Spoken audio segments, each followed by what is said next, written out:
नमस्कार विद्यार्थी मित्रांनो, लक्ष सरकारी नोकरी या एज्युकेशनल चॅनलवर आपले पुन्हा एकदा स्वागत.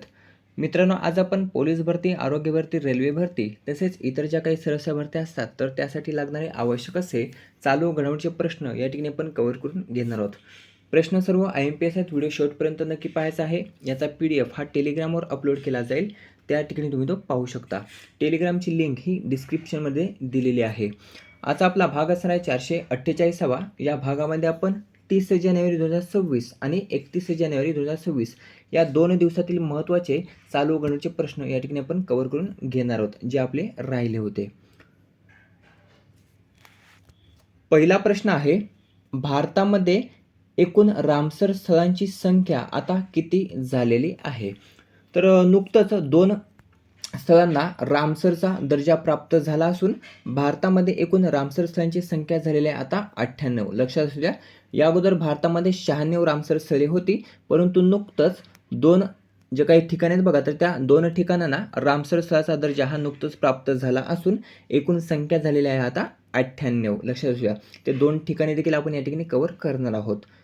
96 रामसर स्थळ कोणत्या आहे भारतातील? उत्तर कमेंट करून सांगायचं आहे. 97 आणि 98 आपण या ठिकाणी कव्हर करणार आहोत. छारी धांड गुजरात, लक्षात ठेवायचं आहे. छारी धांड गुजरात हे भारताचे 97 रामसर स्थळ आहे आणि पाटणा पक्षी अभयारण्य जे उत्तर प्रदेशमध्ये आहे, तर हे भारताचे 98 रामसर स्थळ असणार आहे. परीक्षेमध्ये प्रश्न विचारला जाईल 97, 98. कधी कधी प्रश्न फिरवून विचारला जाईल. छारीधांड हे कोणत्या राज्यामध्ये आहे? तर ते आहे गुजरात राज्यामध्ये. आणि पाटणा पक्षी अभयारण्य हे कोणत्या राज्यामध्ये आहे? तर ते आहे उत्तर प्रदेश राज्यामध्ये. छारीधांड भारतातील 97 रामसर स्थळ आहे आणि पाटणा पक्षी अभयारण्य हे भारतातील 98 रामसर स्थळ आहे. दोन्ही प्रश्न महत्त्वाचे परीक्षेमध्ये विचारले जाऊ शकतात. जर आपण महत्त्वाचा इतिहास जर यामध्ये पाहिला तर 2014 किंवा 2014 मध्ये भारतामध्ये फक्त 26 रामसर स्थळे होती. किती? फक्त 26 रामसर स्थळे होती, जी आता 2026 मध्ये एकूण 96 झालेली आहेत. किती? 96. कधी कधी प्रश्न विचारला जाईल 2026 मधील भारतातील पहिले रामसर स्थळ कोणते? तर लक्षात ठेवायचं आहे, छारीधांड हे 2026 मधील भारतातील पहिले रामसर स्थळ आहे. हे झाले 2026 मधील. जर इतिहासातील भारताचे पहिले रामसर स्थळ आपण पाहिले तर ते होते बघा, चिल्का सरोवर ओडिसा आणि केवला देवी राजस्थान. तर हे भारतातील पहिले रामसर स्थळ होते, ज्याला 1981 साली रामसर स्थळाचा दर्जा हा प्राप्त झाला होता. थोडीशी महत्त्वाची माहिती. सर्वाधिक रामसर स्थळे हे आपल्या भारतामध्ये कोणत्या राज्यामध्ये आहेत? तर सर्वाधिक रामसर स्थळे हे आपल्या भारतामध्ये 20 तमिळनाडू राज्यामध्ये आहेत. किती आहेत? 20 आहेत. जागतिक पाणथळ दिवस हा कोणत्या दिवशी साजरा केला जातो? तर 2 फेब्रुवारीला जागतिक पाणथळ दिवस हा साजरा केला जातो. रामसर करार विचारला जातो, तर हा रामसर करार कोणत्या वर्षी झाला होता? तर 1971 साली झाला होता. तारीख होती 2 फेब्रुवारी. हा रामसर कराराचा दिवसच बघा जागतिक पाणथळ दिवस म्हणून साजरा केला जातो. केव्हा झाला होता रामसर करार? तर 2 फेब्रुवारी 1971 साली रामसर करार हा झाला होता. मुख्यालय कोणत्या ठिकाणी आहे? ग्लॅंड, स्वित्झर्लंड या ठिकाणी याचं मुख्यालय आहे. पुढील प्रश्न आहे दुसरा, 2026 हे वर्ष कोणत्या राज्याने शेतकरी कल्याण वर्ष म्हणून घोषित केलेले आहे? प्रश्न हा देखील महत्त्वाचा आहे. तर 2026 हे वर्ष मध्य प्रदेश, पर्याय क, मध्य प्रदेश या राज्य सरकारने शेतकरी कल्याण वर्ष म्हणून नुकतंच घोषित केलेले आहे. घोषणा कोणी केली? तर मध्य प्रदेशचे मुख्यमंत्री मोहन यादव. मोहन यादव यांनी याबाबतची घोषणा ही केलेली आहे. भोपाळ ही मध्य प्रदेशची राजधानी आहे, लक्षात ठेवायचं आहे. संकल्पना काय आहे? तर संकल्पना आहे बघा, समृद्ध शेतकरी समृद्ध राज्य या संकल्पनेवर आधारित शेतकरी कल्याण वर्ष म्हणून मोहन यादव यांनी बघा नुकतंच घोषणा केलेली आहे. कोणते वर्ष? तर 2026 हे वर्ष म्हणून शेतकरी कल्याण वर्ष हे मध्य प्रदेश सरकारने याची घोषणा ही केलेली आहे. जर संयुक्त राष्ट्राबाबत आपण पाहिला विचार केला तर संयुक्त राष्ट्राने 2026 हे वर्ष काय म्हणून घोषित केले? तर महिला शेतकरी आंतरराष्ट्रीय वर्ष महिला शेतकरी आंतरराष्ट्रीय वर्ष म्हणून संयुक्त राष्ट्राने 2026 हे वर्ष घोषित केलेले आहे. पुढील प्रश्न आहे तिसरा. नागालँडमधील पहिल्या ड्रोन स्कूलचे उद्घाटन हे कोणाच्या हस्ते करण्यात आले? तर नागालँडमधील पहिल्या ड्रोन स्कूलचे उद्घाटन हे पर्याय ड नेफ्यू रिओ, नाव लक्षात ठेवायचं आहे, नेफ्यू रिओ यांनी बघा नागालँडमधील पहिल्या ड्रोन स्कूलचे उद्घाटन हे नुकतंच केलेले आहे. कोठे? तर नागालँडची राजधानी कोहिमा या ठिकाणी. कोहिमा ही नागालँडची राजधानी आहे आणि या राजधानीच्या ठिकाणी पहिल्या ड्रोन स्कूलचे उद्घाटन हे नेफ्यू रिओ जे नागालँडचे मुख्यमंत्री आहेत यांनी केलेले आहे. आता कोहिमा या ठिकाणी कोठे? तर नागालँड GIS आणि रिमोट सेन्सिंग सेंटर या ठिकाणी याचं उद्घाटन हे करण्यात आलेलं आहे. प्रश्न महत्त्वाचा आहे. जर विचारलं देशातील पहिले ड्रोन स्कूल कोठे? तर देशातील पहिले ड्रोन स्कूल आहे ग्वाल्हेर मध्य प्रदेश या ठिकाणी. कुठे? ग्वाल्हेर मध्य प्रदेश या ठिकाणी देशातील पहिले ड्रोन स्कूल आहे, ज्याचं उद्घाटन मध्य प्रदेशचे त्यावेळेचे मुख्यमंत्री शिवराज सिंह चौहान व ज्योतिरादित्य सिंधिया यांच्या हस्ते झालं होतं. कोणत्या वर्षी झालं होतं? तर 2022 मध्ये याचं उद्घाटन हे झालं होतं, जे भारतातील पहिलं ड्रोन स्कूल ठरलं होतं ग्वाल्हेर मध्य प्रदेश या ठिकाणी. विचारलं नागालँडमधील, तर ते आहे कोहिमा या ठिकाणी याचं उद्घाटन झालं होतं नेफ्यू रिओ यांच्या हस्ते. पुढील प्रश्न आहे चौथा. केरळ राज्याचा प्रतिष्ठित JC डॅनियल पुरस्कार 2024 हा कोणास प्रदान करण्यात आला? प्रश्न महत्त्वाचा आहे. जरी 2024चा असला तरी 2026 मध्ये प्रदान करण्यात आलेला आहे, त्यासाठी हा प्रश्न देखील महत्त्वाचा असणार आहे. तर केरळ राज्याचा 2024 सालचा JC डॅनियल पुरस्कार हा नुकतंच पर्याय क अभिनेत्री शारदा, नाव लक्षात ठेवायचं आहे, अभिनेत्री शारदा यांना प्रदान करण्यात आलेला आहे. ह्या अभिनेत्री शारदा मल्याळम तसेच तमिळ चित्रपटामध्ये बघा काम करतात आणि यांना हा मल्याळम चित्रपटसृष्टीतील योगदानाबद्दल, कशासाठी? तर मल्याळम चित्रपटसृष्टीतील त्यांच्या योगदानाबद्दल हा पुरस्कार जो 2024चा आहे JC डॅनियल पुरस्कार, तर तो त्यांना नुकतंच प्रदान करण्यात आलेला आहे. या अभिनेत्री शारदाला उर्वशी शारदा, काय? उर्वशी शारदा म्हणून देखील म्हटलं जातं, त्याबद्दल त्यांची ती ओळख आहे, उर्वशी शारदा. पुढील प्रश्न पाचवा. बॅसिलस सबटिलिस, लक्षात ठेवायचं आहे, बॅसिलस सबटिलिस ला कोणत्या राज्याने राज्य सूक्ष्मजीव म्हणून नुकतंच घोषित केलेले आहे? तर बॅसिलस सबटिलिस ला नुकतंच केरळ राज्याने, कोणी? केरळ राज्याने राज्य सूक्ष्मजीव म्हणून नुकतंच घोषित केलेले आहे.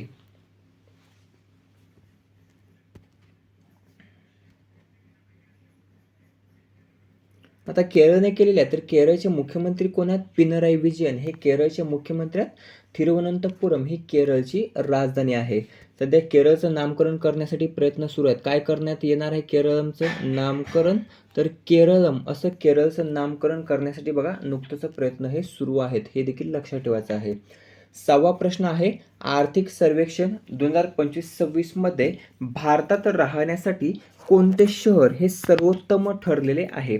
नुकतंच एक आकडेवारी जाहीर करण्यात आलेली आहे आणि ही आकडेवारी आहे बघा आर्थिक सर्वेक्षण 2025-26.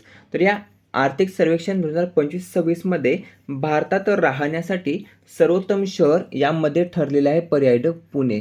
पुणे हे भारतात राहण्यासाठी सर्वोत्तम शहर ठरलेले आहे. ही आकडेवारी आहे आर्थिक सर्वेक्षण 2025-26 ची.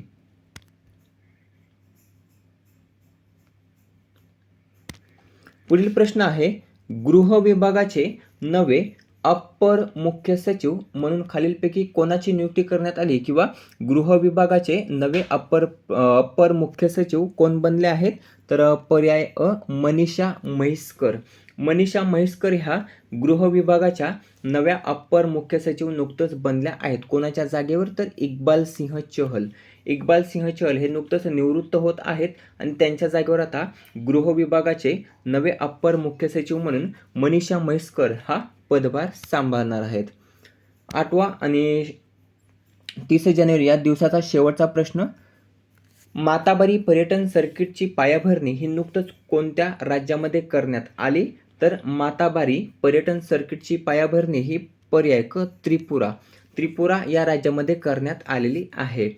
त्रिपुरामधील गोमती, सिपाहीजाला आणि घलाई या जिल्ह्यांतील प्रमुख वारसा तसेच नैसर्गिक स्थळांना जोडणारा हा रुपये 400 कोटींचा जो काही आहे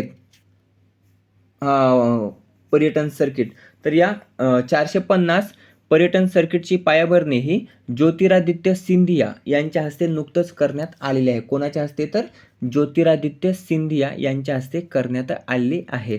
आता त्रिपुरा राज्यामध्ये करण्यात आलेले आहे.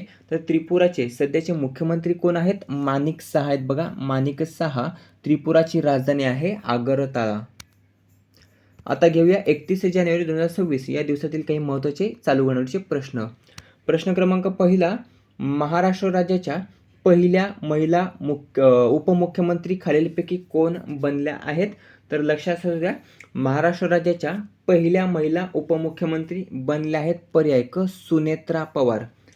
याबद्दल थोडीशी माहिती देखील कव्हर करण्यात, यावर एक प्रश्न हा येणाऱ्या भरतीमध्ये हमखास विचारला जाईल. बहुतेक वेळा महाराष्ट्र राज्याच्या पहिल्या महिला उपमुख्यमंत्री हाच प्रश्न विचारला जाईल किंवा सुनेत्रा पवार ह्या महाराष्ट्राच्या कितव्या उपमुख्यमंत्री आहेत असा प्रश्न विचारला जाईल. थोडीशी माहिती या ठिकाणी कव्हर करून घेऊया. तर नुकतंच सुनेत्रा पवार यांनी महाराष्ट्र राज्याच्या उपमुख्यमंत्री पदाची शपथ घेतली असून त्या आता महाराष्ट्र राज्याच्या पहिल्या महिला उपमुख्यमंत्री बनलेल्या आहेत. आता शपथ कोणी दिलेली आहे? तर शपथ दिलेली आहे आचार्य देवव्रत यांनी. आता आचार्य देवव्रत हे सध्या कोण आहेत? तर ते आहेत बघा महाराष्ट्र राज्याचे राज्यपाल. महाराष्ट्र राज्याचे राज्यपाल कोण आहेत? तर आचार्य देवव्रत आहेत. आणि मुख्यमंत्री उपमुख्यमंत्री यांना बघा शपथ कोण देत असतात? तर महाराष्ट्र ज्या त्या राज्याचे राज्यपाल हे त्यांना पद आणि गोपनीयतेची शपथ हे देत असतात. सुनेत्रा पवार यांना कोणी दिली? तर आचार्य देवव्रत यांनी त्यांना शपथ ही दिलेली आहे उपमुख्यमंत्री पदाची. आता याचं कारण काय? तर 8वे उपमुख्यमंत्री होते अजित पवार. कोण? अजित पवार होते 8वे उपमुख्यमंत्री महाराष्ट्र राज्याचे. त्यांचं नुकतंच बघा अपघाती निधन झालं, विमान अपघातात त्यांचं निधन झालं. त्यानंतर सुनेत्रा पवार ह्या आता महाराष्ट्र राज्याच्या उपमुख्यमंत्री असणार आहेत. त्याचबरोबर एकनाथ शिंदे हे देखील सध्या महाराष्ट्र राज्याचे उपमुख्यमंत्री आहेत. महाराष्ट्रामध्ये सध्या 2 उपमुख्यमंत्री आहेत, हे लक्षात ठेवायचं आहे. एक आहेत एकनाथ शिंदे आणि दुसऱ्या असणार आहेत आता सुनेत्रा पवार, अजित पवार यांच्या जागेवर. जर विचारलं सुनेत्रा पवार ह्या महाराष्ट्राच्या कितव्या उपमुख्यमंत्री आहेत? तर त्या आहेत महाराष्ट्राच्या 17व्या उपमुख्यमंत्री. कितव्या? 17व्या. जर विचारलं व्यक्तीनुसार कितव्या? तर व्यक्तीनुसार आहेत 11व्या. लक्षात असू द्या, व्यक्तीनुसार 11व्या आहेत. आणि जर विचारलं महाराष्ट्राच्या कितव्या आहेत? तर त्या आहेत बघा 17व्या. व्यक्तीनुसार 10वे उपमुख्यमंत्री कोण होते? तर एकनाथ शिंदे होते बघा, एकनाथ शिंदे. व्यक्तीनुसार 10वे उपमुख्यमंत्री आहेत एकनाथ शिंदे. जर विचारलं महाराष्ट्राचे पहिले उपमुख्यमंत्री कोण आहेत? तर नाशिकराव तिरपुडे.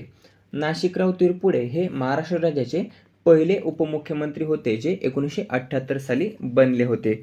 उपमुख्यमंत्री पदाची सुरुवात ही महाराष्ट्रामध्ये कोणत्या वर्षी झाली? तर 1978 साली उपमुख्यमंत्री पदाची सुरुवात ही आपल्या महाराष्ट्रामध्ये झालेली आहे.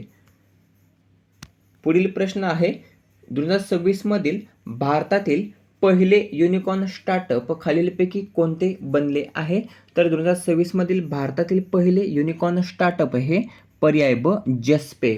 नाव लक्षात असू द्या, जस्पे हे 2026 मधील भारतातील पहिले युनिकॉर्न स्टार्टअप नुकतंच बनलेले आहे. पुढील प्रश्न आहे भारतीय वृत्तपत्र दिवस हा नुकतंच कोणत्या दिवशी साजरा करण्यात आला? तर भारतीय वृत्तपत्र दिवस हा नुकतंच पर्याय ब 29 जानेवारीला. केव्हा? 29 जानेवारीला भारतीय वृत्तपत्र दिवस हा साजरा केला जातो. आता याचं कारण काय? हा दिवस 29 जानेवारीला साजरा करण्याचं कारण काय? तर भारतातील पहिलं वृत्तपत्र द बेंगॉल गॅझेट. लक्षात असू द्या, प्रश्न हा देखील विचारण्यात येतो. भारताचे पहिले वृत्तपत्र कोणते? तर द बेंगॉल गॅझेट हे भारताचे पहिले वृत्तपत्र होते, जे जेम्स ऑगस्टस हिक्की यांनी सुरू केले होते. कोणी? जेम्स ऑगस्टस हिक्की यांनी. कोणत्या वर्षी? तर 1780 साली. 1780 साली जेम्स ऑगस्टस हिक्की यांनी भारताचे पहिले वृत्तपत्र द बेंगॉल गॅझेट हे सुरू केले होते. आता दिवस कोणता होता, तारीख कोणती होती, तर 29 जानेवारी. लक्षात द्या, 29 जानेवारी याच दिवशी पहिलं वृत्तपत्र भारताचं हे सुरू झालं होतं. वर्ष होतं 1780 साली. आणि हाच पहिला दिवस म्हणजे 29 जानेवारी हा जो काही दिवस आहे, ज्या दिवशी भारताचं पहिलं वृत्तपत्र हे प्रकाशित झालं होतं, तर तो दिवस म्हणून याच्या स्मरणार्थ भारतामध्ये भारतीय वृत्तपत्र दिवस हा 29 जानेवारीला साजरा केला जातो. पहिलं वृत्तपत्र द बेंगॉल गॅझेट हे कोणत्या भाषेमध्ये होतं, तर इंग्रजी भाषेमध्ये होतं. आशियातील पहिलं छापील वृत्तपत्र देखील याला मानले जाते. परीक्षेमध्ये हा देखील प्रश्न विचारला जाईल. आशियातील पहिले छापील वृत्तपत्र कोणते मानले जाते किंवा कोणते आहे, तर द बेंगॉल गॅझेट आहे. द बेंगॉल गॅझेट हे साप्ताहिक असून कलकत्ता म्हणजे आत्ताचं कोलकाता, तर कलकत्ता येथून ते प्रकाशित झालं होतं 1780 साली. तारीख होती 29 जानेवारी. पुढील प्रश्न चौथा, महाराष्ट्र राज्याचे अर्थमंत्री पद हे आता कोण सांभाळणार आहेत किंवा हे पद कोणाकडे सोपवण्यात आले, तर उत्तर असणारे पर्याय देवेंद्र फडणवीस. देवेंद्र फडणवीस हे आता महाराष्ट्र राज्याचे अर्थमंत्री असणार आहेत आणि अर्थमंत्री पद हे आता ते सांभाळणार आहेत. या अगोदर महाराष्ट्राचे अर्थमंत्री कोण होते, तर अजित पवार होते. अजित पवार त्यांचं निधन झाल्या कारणाने अर्थमंत्री पद हे आता देवेंद्र फडणवीस यांच्याकडे सोपवण्यात आलं असून अजित पवार यांच्या पत्नी सुनेत्रा पवार यांच्याकडे आता राज्य उत्पादन शुल्क, क्रीडा आणि युवा आणि अल्पसंख्याक खात्याची जबाबदारी ही आता सुनेत्रा पवार यांच्याकडे सोपवण्यात आलेली आहे. त्या महाराष्ट्राच्या उपमुख्यमंत्री देखील आहेत आणि त्यांच्याकडे एक महत्त्वाचं पद हे सोपवण्यात आलेलं आहे. ते असणार आहे राज्य उत्पादन शुल्क, क्रीडा आणि युवा अल्पसंख्याक खात्याची जबाबदारी ही त्यांच्यावर सोपवण्यात आलेली आहे. जर आपल्याला पूर्ण महाराष्ट्राचं मंत्रिमंडळ हवं असेल तर कमेंट करून सांगायचं आहे, ते आपण या ठिकाणी उपलब्ध करून देऊ. पुढील प्रश्न 5वा, आसाममधील सर्वात मोठ्या मल्टी स्पोर्ट्स स्टेडियमचे उद्घाटन हे कोठे करण्यात आले, तर आसाममधील दिब्रुगड येथे. कोठे? आसाममधील दिब्रुगड या ठिकाणी आसाममधील सर्वात मोठ्या मल्टी स्पोर्ट स्टेडियमचे उद्घाटन हे नुकतंच करण्यात आलेले आहे. उद्घाटन कोणी केले, तर उद्घाटन हे अमित शहा, केंद्रीय गृहमंत्री अमित शहा यांनी याचं उद्घाटन हे नुकतंच केलेलं आहे. केव्हा, तर 30 जानेवारी 2026ला याचं उद्घाटन हे पार पडलेलं आहे. हे पहिल्या टप्प्याचं उद्घाटन असणार आहे. परीक्षेमध्ये विचारलं जाईल, आसाममधील सर्वात मोठ्या मल्टी स्पोर्ट्स स्टेडियमचं उद्घाटन हे दिब्रुगड या ठिकाणी करण्यात आलं. या पहिल्या टप्प्याचं उद्घाटन कोणाच्या हस्ते करण्यात आलं, तर अमित शहा यांच्या हस्ते उद्घाटन हे करण्यात आलेलं आहे. आसाम, जर आसाम आपण पाहिलं तर आसामची राजधानी काय आहे, दिसपूर ही आसामची राजधानी आहे. हेमंता बिस्वा शर्मा हे आसामचे मुख्यमंत्री आहेत. पुढील प्रश्न आहे 6वा, हेमिलेसिनम काय, हेमिलेसिनम इंडिकम. हेमिलेसिनम इंडिकम हे मशरूम आहे आणि हे मशरूम प्रजातीचा नुकताच शोध लागला असून ते कोणत्या राज्यातील जंगलात लागला आहे, तर पर्याय ब उत्तराखंड. उत्तराखंड राज्यातील हिमालयीन जंगलामध्ये हेमिलेसिनम इंडिकम या मशरूम प्रजातीचा शोध हा नुकतंच लागलेला आहे. लक्षात असू द्या, मशरूम प्रजाती, नवीन मशरूम प्रजाती आहे हेमिलेसिनम इंडिकम, ज्याचा शोध उत्तराखंड राज्यातील हिमालयन जंगलामध्ये लागला आहे. पुढील प्रश्न आहे 7वा, जगातील सर्वात मोठा compress air energy storage plant कोणत्या देशाने सुरू केला, तर चीन. चीन या देशाने जगातील सर्वात मोठा compress air energy storage plant हा नुकताच सुरू केलेला आहे.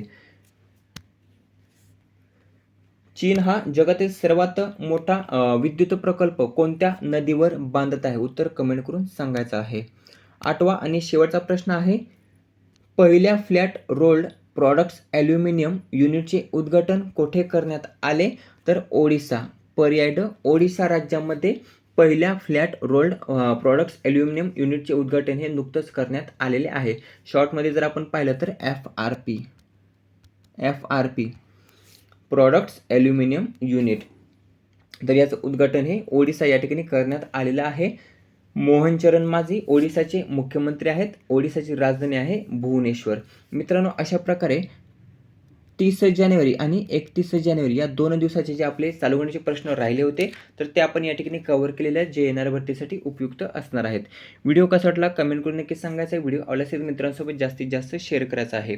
याचा PDF हा टेलिग्रामवर अपलोड केला जाईल, त्या ठिकाणी तुम्ही तो पाहू शकता. भेटूया पुढील भागामध्ये. धन्यवाद.